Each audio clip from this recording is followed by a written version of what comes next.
Hey, Clarinet Channel, and welcome back to another episode of the podcast. What you were just listening to was a little excerpt from a piece called Acknowledgement from the Grammy Award-winning album Passions for Bach and Coltrane by the Imani Winds. And I had the pleasure of sitting down with the clarinetist of that group, Mark Dover. If you don't know him, you should. He's a fantastic musician, a really great guy, and he had a lot of cool things to say in his interview. And I am very excited that you all get to hear it. If you haven't already, please check out the Passions for Bach and Coltrane album by the Imani Winds. I just finished listening to it and my jaw was on the floor. It was so fantastic. As always, I'll leave all the links in the description so you can all check it out. And before we get into the interview, I just had a quick announcement to make.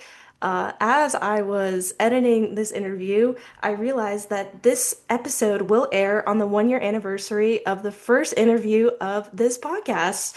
And in honor of that, I just wanted to take a second and thank all the amazing musicians who have taken the time to come on and talk with me, talk with us about their stories, their wisdom, and everything that they have shared. It has been such a delight and a pleasure to meet with them. And thank you all so much, all the listeners out there, for showing all your support and gratitude.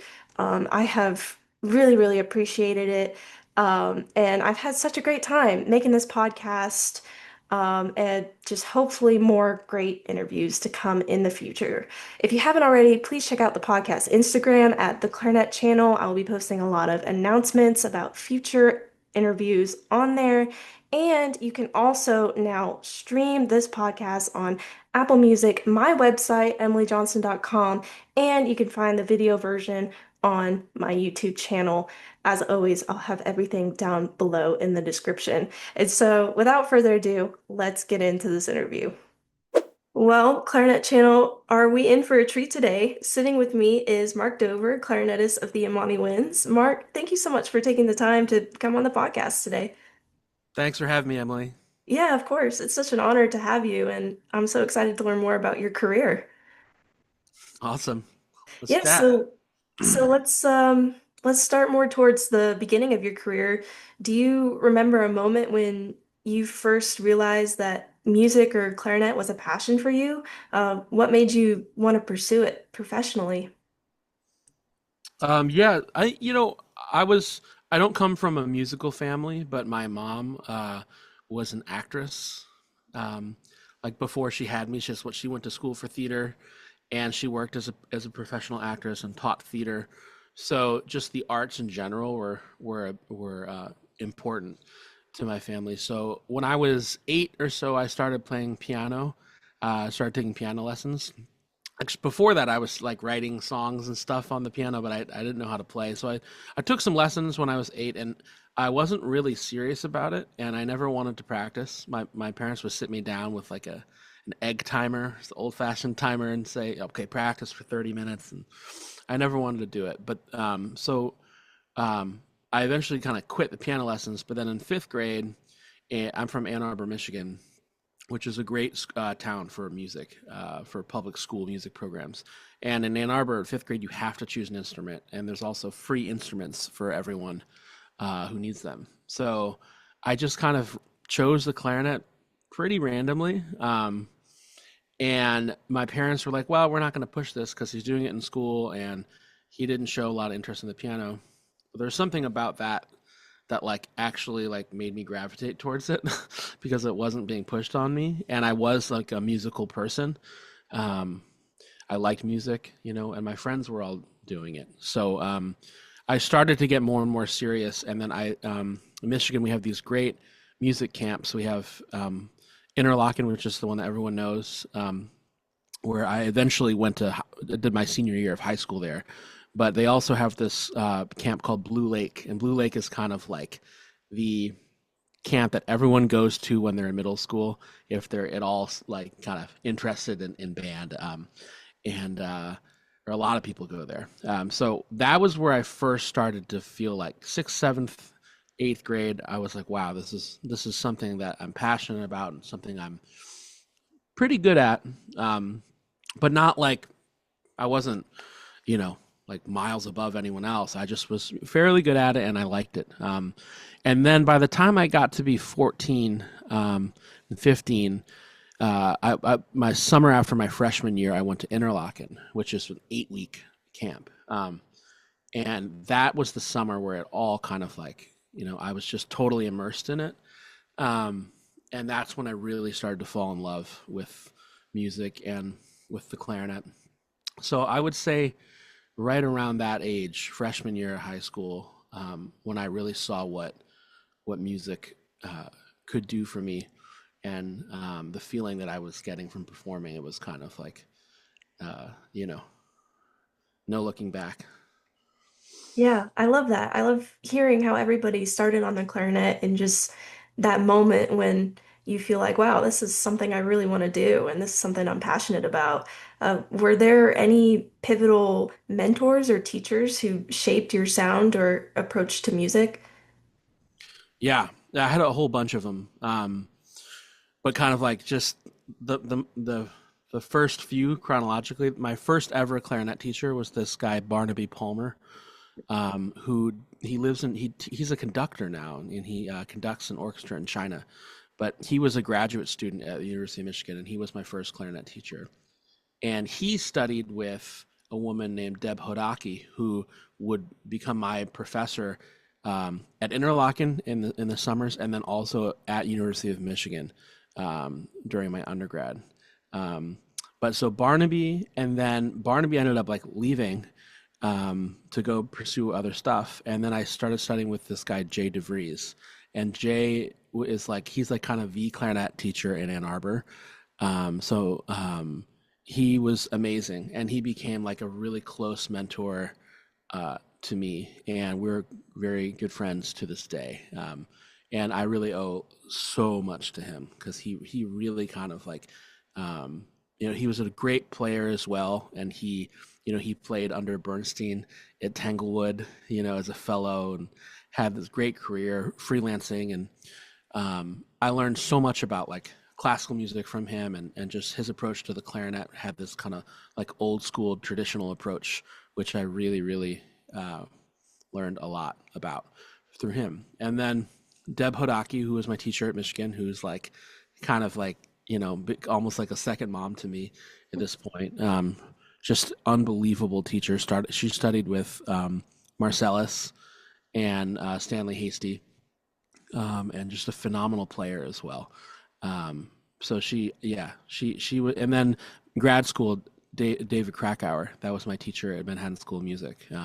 He also amazing, different approach. He studied with Russianoff, which so kind of like a different school than like the Marcellus school. So I kind of got it was really cool because I got that approach plus David Krakauer, who was like this incredible klezmer clarinetist and improviser, and so all those people had like a really like tremendous impact on me as a clarinet player.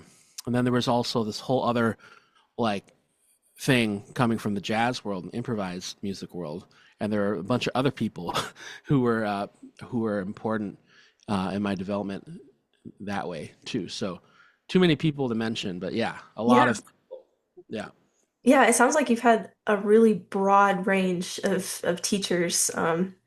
It's cool that you have a little bit of a background in classical and in klezmer. Just kind of get your foot in the door in each. I'm sure that serves you well over time. Well, I mean, I have to say, I'm not. The irony is, I don't really play klezmer, really at all. I mean, I studied with Krakauer, but we studied classical music, But he just had. I was already improvising and playing jazz. So that was kind of my thing, like jazz and funk and like other types of improvised music. I mean, I would never claim to be a klezmer player, although I did grow up Jewish, so it was kind of in my DNA. But like, that's one of the regrets I have is that I never really got that deep into it because that's its own tradition, and it's such a storied and deep um, music. So, but just like yeah, to your point, just have coming, from those other influences, definitely had an impact in shaping me into who I am today. So Yeah. Was there that a certain piece of music that made you feel connected with your craft and just kind of ignited that passion for you? Oh man, it's really hard to hone in on one piece of music. I don't know if I can hone in on one piece. I mean, I remember seeing the Chicago Symphony come to Ann Arbor, and they played Rhapsody in Blue, uh, Mm-hmm. and that was like maybe that was probably the first time I heard an orchestra of like that level, and like the opening solo, right? So it's like that definitely. I was probably 13 when I heard that. That was really impactful. And I feel like a lot of the experiences that you're talking about were just things that I happened to experience live, like just hearing live music. Like it was less about like recordings. Of course, you listen to recordings and like they blow your mind. But like just hearing music live, when I got to Interlochen, I got to hear this incredible, like they have a whole performance series. So like I heard like BB King, in like in the second row, and I met him afterwards, and he gave me a little pin, a guitar pin that I probably still have somewhere. Hearing the sound of BB King like right in front of you, that's unbelievable. Wynton Marsalis, Yo-Yo Ma, Itzhak Perlman, these people that were like just kind of like Mount Rushmore musicians. Getting to hear them up close and hear their sounds. A lot of it was not clarinet players, honestly. A lot of it was just like other musicians, and other types of music that kind of really impacted me. Hearing really great string quartet, like the Takash quartet, when I was 18 at Michigan. Um, Hearing Wayne Shorter quartet. And that was these were some like really kind of musical memories that I have that still stick with me for sure. So there's a lot of those, and then recordings and single pieces. I mean, the Brahms sonatas. The first time I ever heard um, Brahms clarinet sonata was on a record, and David Schifrin. That recording of the F minor sonata. I'm blanking on the pianist, Carol Rosenberg. I might be butchering that, but that recording is unbelievable. And that kind of got me into like just loving like the clarinet. And a lot of old clarinet recordings. Some of those old Richard Stoltzman records Mhm. were amazing. And Eddie Daniels is another like hero of mine, and Paquito de Rivera. Hearing these people from a jazz context, really, really, really influential to me. Yeah, I Yeah, I love how you talk about how powerful it is to hear a performance live rather than hearing the actual recording and how influential that's been for you. yeah, And also just hearing non-clarinetists but other musicians and kind of translating that into your craft as a clarinetist. yeah, totally. And it's Carol Rosenberger. As I didn't want to butcher her name. This is a podcast. Brilliant pianist. Hearing not just the clarinet, but like how the clarinet interacts um, with other instruments, how the clarinet sounds in the context of a string quartet versus with the pianist like Carol, or in the orchestra, and like just like the Quartet for the End of Time. The first time I heard that actually was my hearing my teacher Deb Hodaki play that, and just like being like 16 years old and just having my mind completely blown. Those kinds of moments I think we all experience when we're that age, and I think like just experiencing music live. It's so hard nowadays to get kids like out of the house and into a concert hall.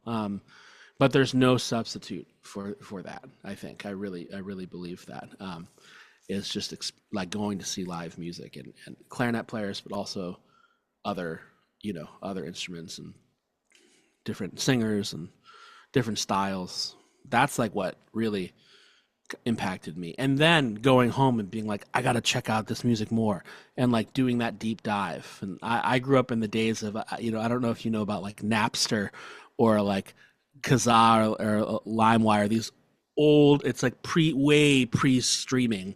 It was like downloading music online. You could like just like kind of pirate music back in the day and like download it, and it would take forever. Like you do it before you went to bed, and when you woke up, you'd have like 2 albums worth of music downloaded, So I built a collection, as did most of my friends, like that way, and like you know, I have a huge collection of music that like still on my computer that was that I got that way, which is don't tell on me, but like just being able to kind of like really like it was like the live music would feed me, and then the recorded music would be like going home and like being super geeked out on what I heard and what else can I find like this. Um, Yeah. yeah.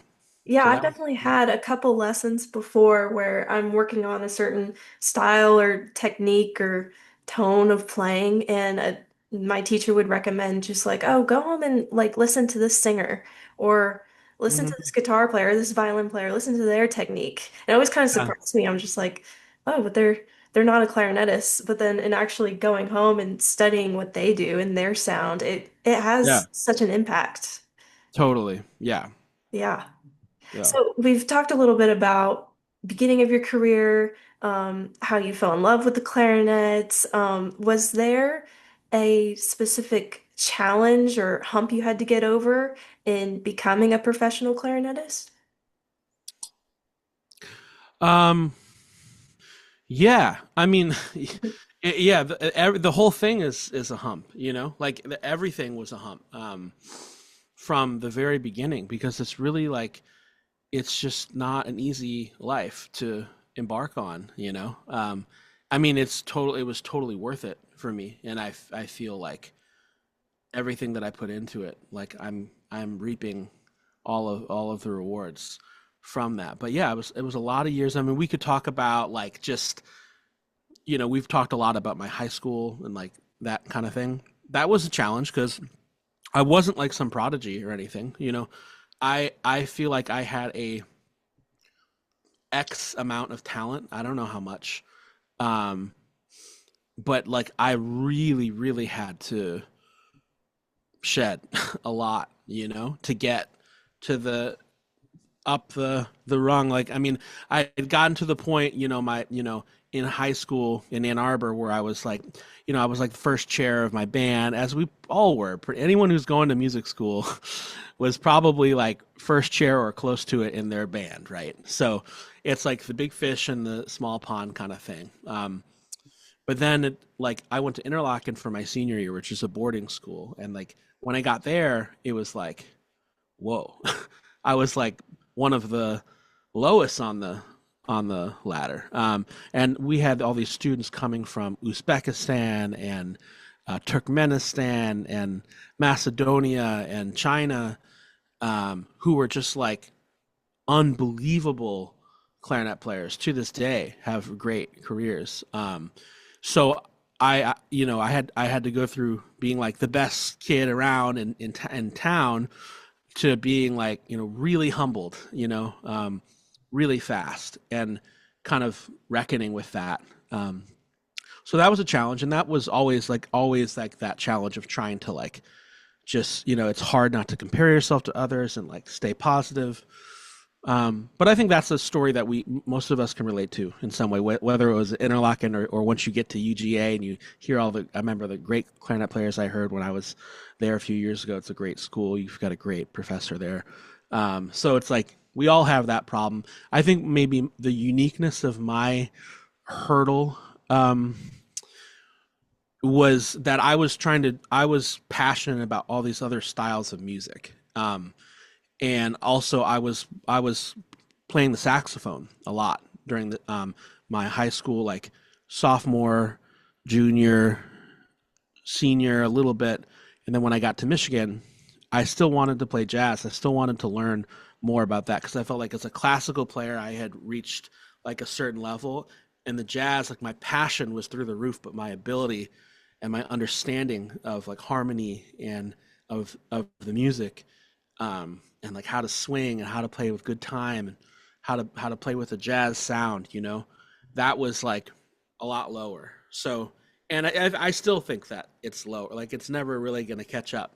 But I had to do a lot of work, and I met once with one of the band directors at Michigan, And I was asking him, like, I was like, well, what do you think I need to do, to get to the next level? And he was like, well, what do you want to be? Like, who do you want to be? What do you want to do when you leave school? And I was like, well, I want to be like Eddie Daniels. And he said, well, okay, if you want to be like Eddie Daniels, you gotta practice double, right? Because you're like trying to do the classical music thing, which Eddie did really, really well. People don't really understand that. He was an incredible classical clarinet player, actually. And I want to be able to improvise and play jazz and play saxophone. He's like, you got to practice twice as much. So I don't know if I ever got to twice as much, but I really started getting super serious about that, about making time for that, and also like the critique that I was always getting from my classical teachers is like, don't let your jazz stuff creep into your classical playing. Don't let your saxophone creep into your clarinet playing. So I had to really like, that was a real big struggle for me for years. How do I separate those two? How can I like just like, um, you know, put one aside and bring the other one out and then put the other one back, and then how do I meld them together? It was like a whole puzzle that I'm still figuring out, honestly.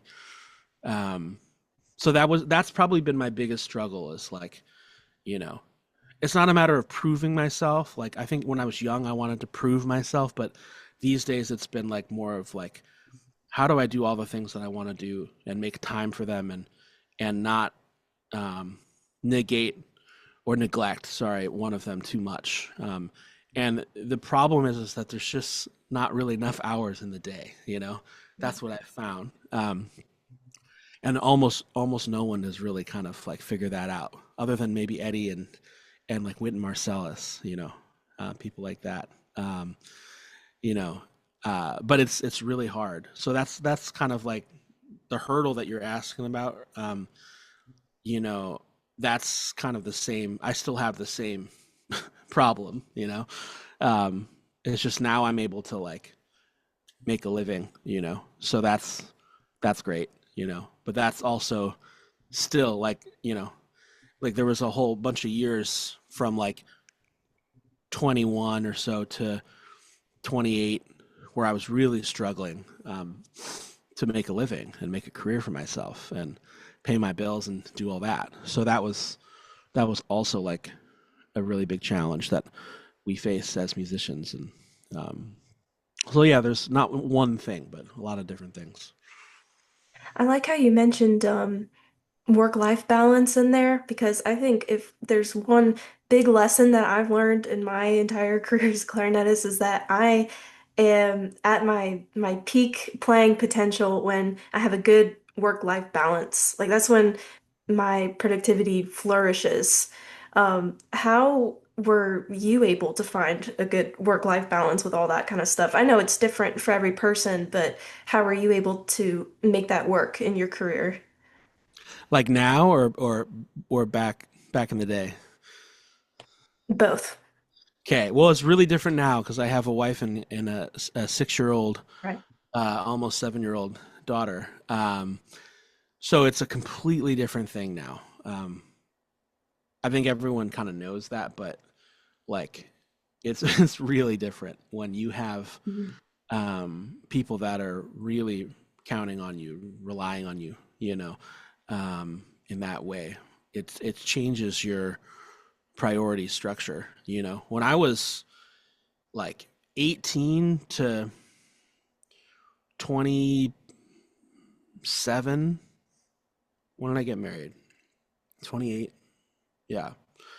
Those years, I mean, it was like music, music, music. I mean, work-life balance is kind of like maybe I should have done it differently, but I mean, I had a social life for sure, but I was going real hard for for a bunch of years in the practice room in undergrad and in my master's.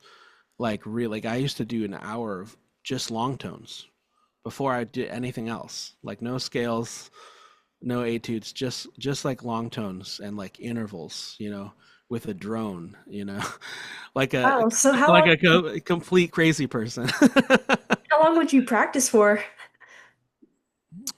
I mean, it would change. It would change because I also had a job. I worked at Wow. Blockbuster when I was in college, so I was like, I had a job, and then I also had private students. So I was like, because I went to school in my hometown, I was like somewhat, connected to the scene. So I had some, I was playing some gigs and stuff, and but hours. I mean, hours.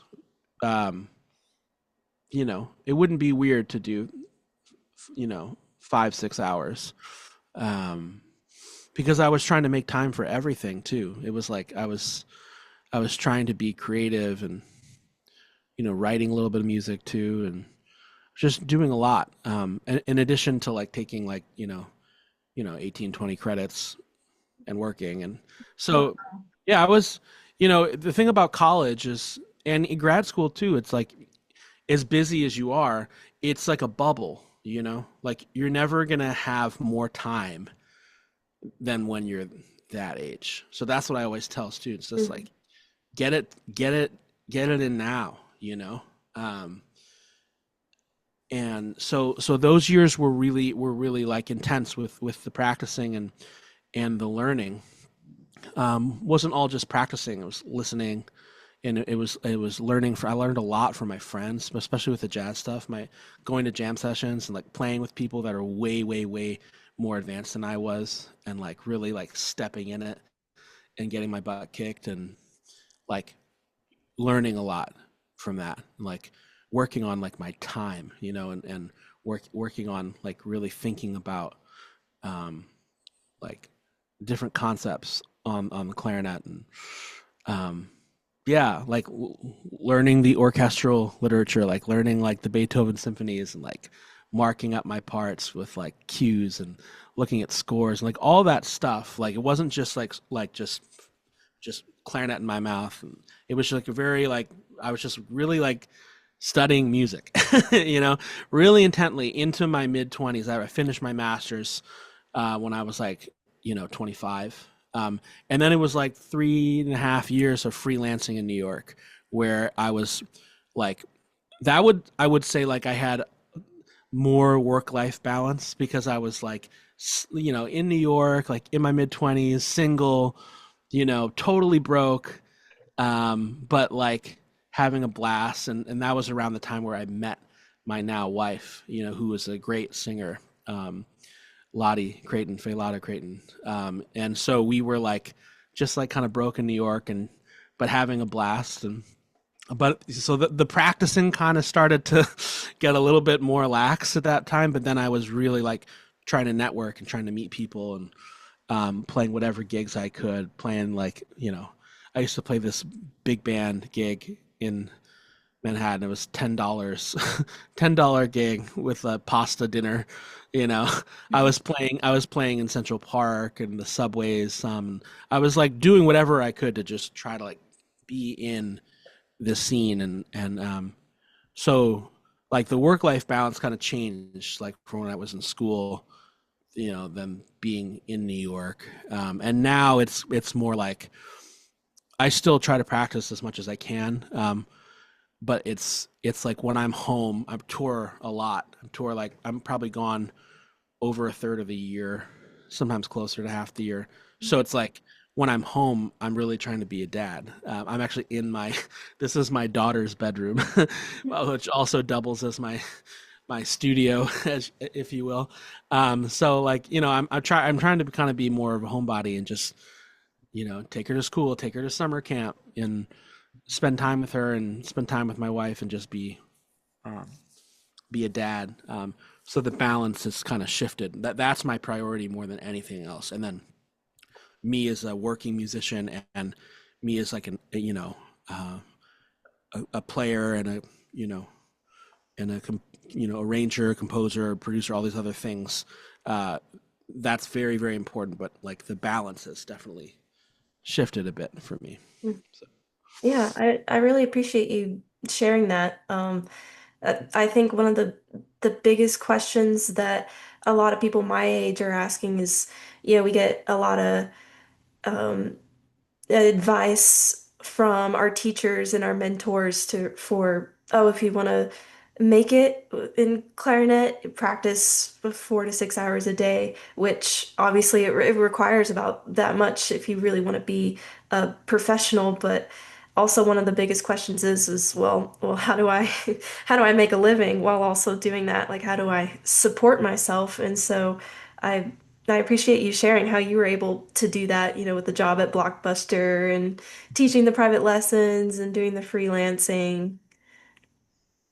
Yeah, yeah, Yeah. totally. So when you were at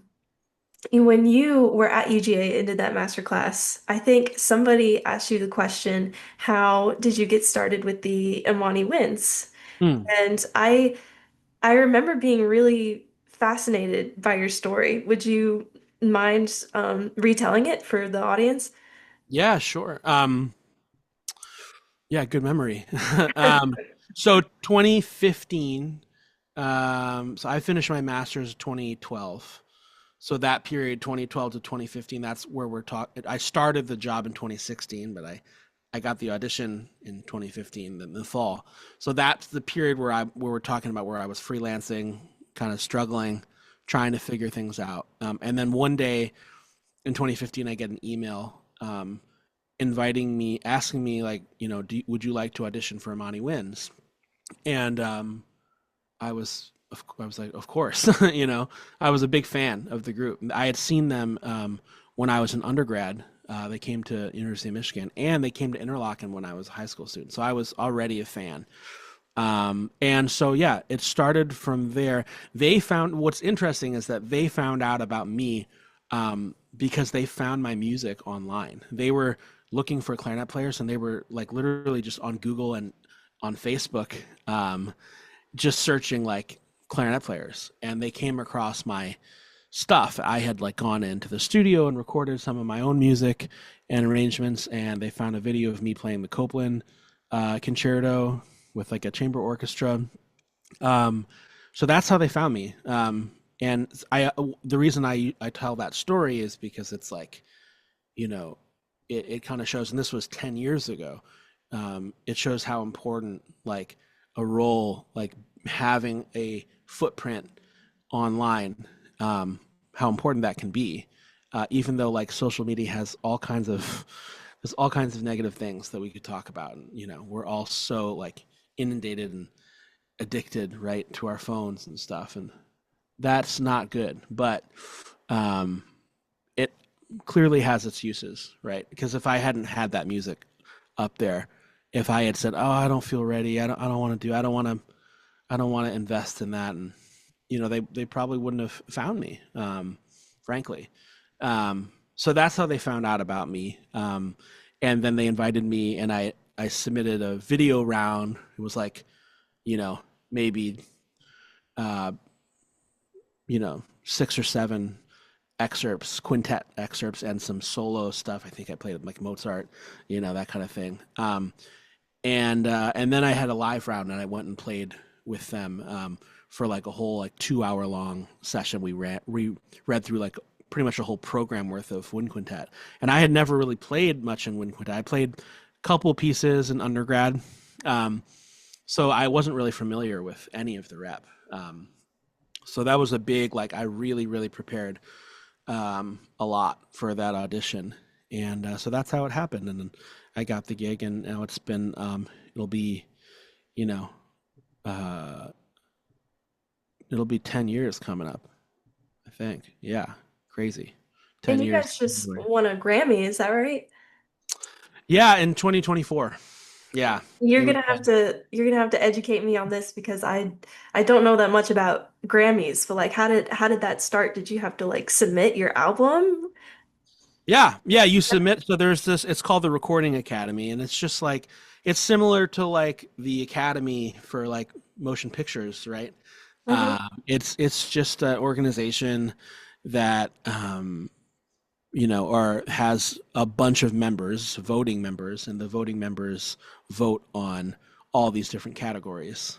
So, yeah, you record an album on a label. In this case, it was our own label that we had just formed called Imani Winds Media, and we recorded this whole uh, album called Passion for Bach and Coltrane, which was written by our previous horn player Jeff Scott, where he kind of combined the Goldberg variations by Bach with Coltrane's "A Love Supreme," and he made arrangements from that, and then also a bunch of his own original music, and it was all set to the poetry of this man A.B. Spellman, who is the father of Toyin Spellman Diaz, who is our oboist in Imani Winds. And the poetry is about this fictional meeting between Bach and Coltrane in heaven, and it's a beautiful. They're beautiful poems, and Jeff set them to music, and so that's what the album was. And we made a film out of it as well. But the album is what we submitted, and yeah, it won for the this category called Best Classical Compendium. So yeah, it was cool. It was great, and for Imani Winds, it was their third nomination, and so for the group to win, it was really special. And it wasn't just Imani Winds; it was the Harlem Quartet, great string quartet, and great jazz trio: Alex Brown, Edward Perez, and Neil Smith, and AB, who narrated. He was the orator as well. So it was this big project. It was many years in the making, and so we were like super, super overjoyed to get that. Wow. Yeah. Fantastic. So you said there was an album and a video too? Yeah, yeah. There's a film. If you just go on YouTube, you can find it. If you type in "Passion for Bach and Coltrane," you'll find it. Yeah. Um, I'll have yeah, to put that in the description. yeah, yeah, yeah, So yeah. find it. Totally. Yeah, this Yeah, sounds great. yeah. So how do you see the future of clarinet evolving from here? Are there any new trends that you're excited about, or even wind quintet music? Wow. Yeah. I mean, I think all music is an ever evolving thing. There's a lot of amazing new music being written for the clarinet, for the wind quintet, for the reed quintet. Also, I have to shout out that because that's a kind of a, you know, I shouldn't say up and coming. It's been around for a while, but like that's really big these days. The clarinet has a representation, you know, in music that's always been very important. I mean, it's one of the instruments that you find in almost every genre of music. So we could talk about classical clarinet, we could talk about clarinet in the jazz context, clarinet in the klezmer context, all kinds of different traditions and genres. But I feel like the future is bright in terms of the composers writing for it, and also there's so many amazing players. I mean, every time I'm traveling around the country, like listening to these kids, I'm constantly floored by the level of ability. And they say that every generation gets, better. And I really do think that that's true. I think that if I were starting now, I'd have a really tough time.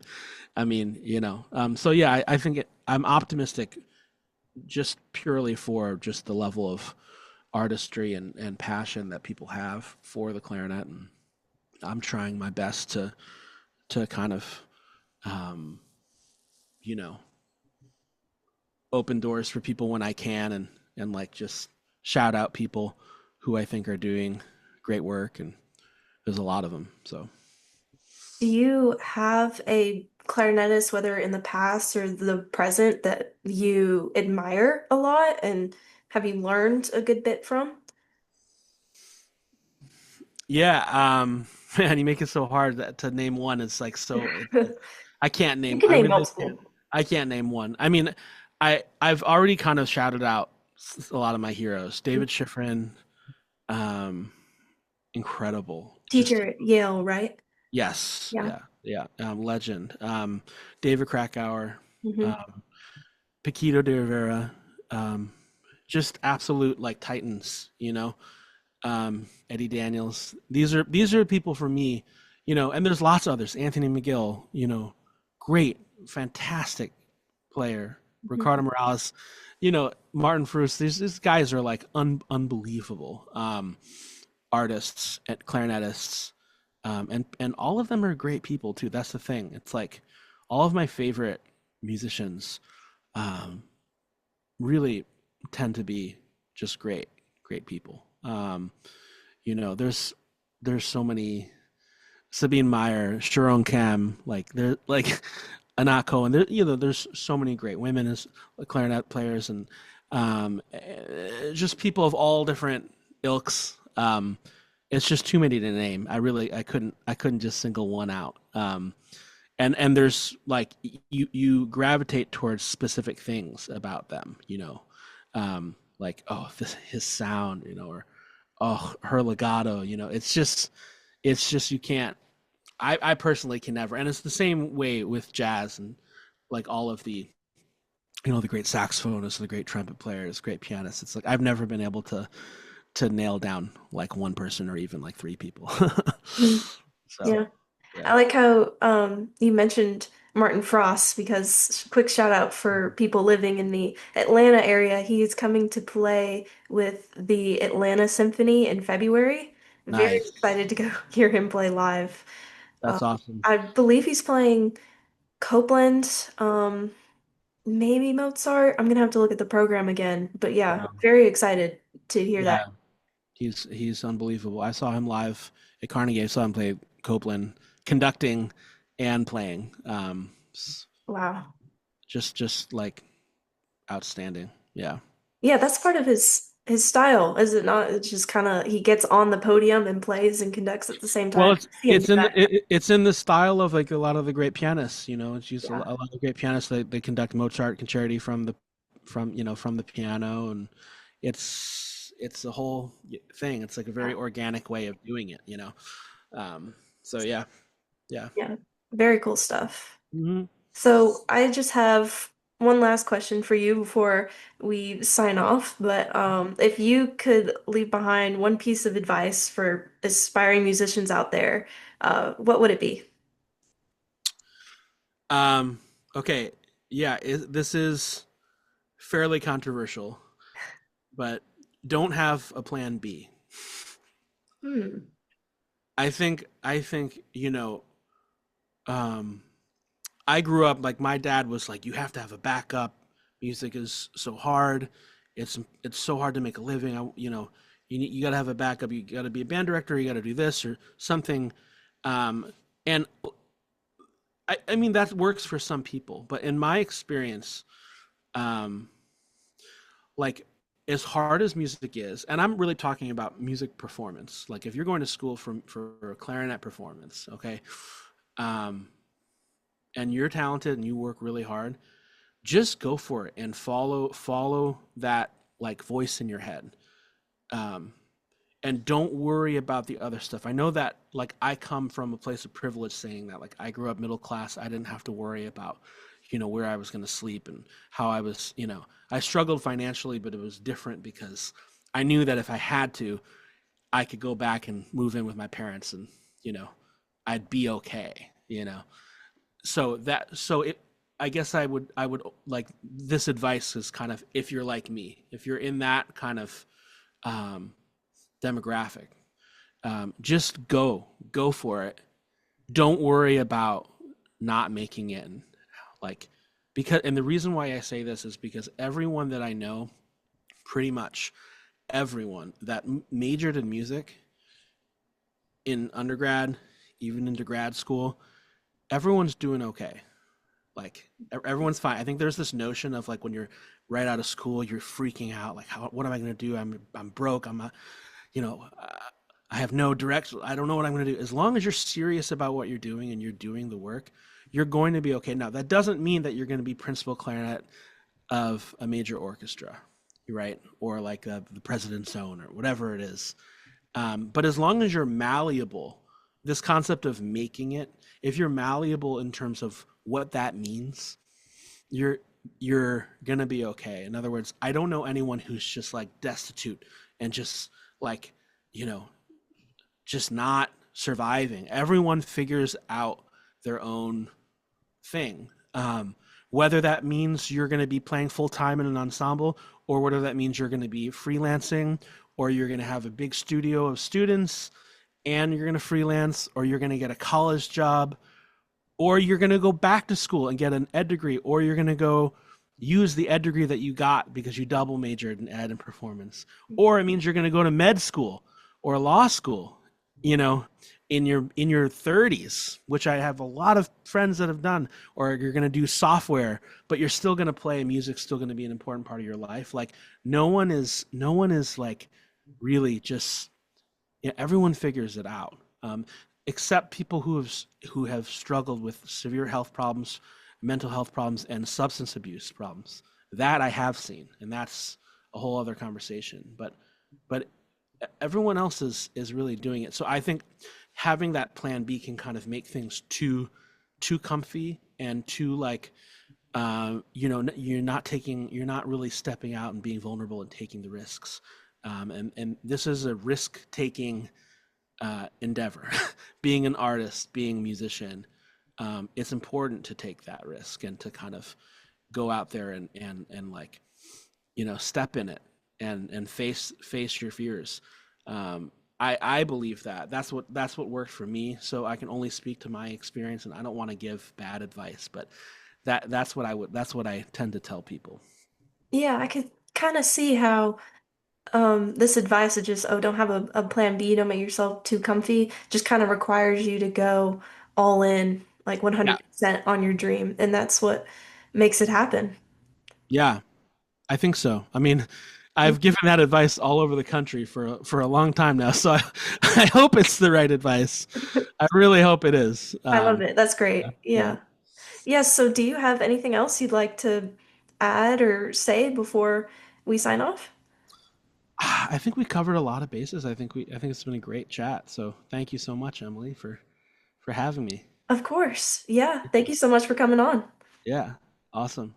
Thank you for listening to this episode of the Clarinet Channel. If you have any recommendations for who I should interview next, please feel free to reach out to me at the Clarinet Channel's Instagram, or you can email me at clarinetchannel@emilyjohnston.com. Thank you guys, and I'll see you all in the next one.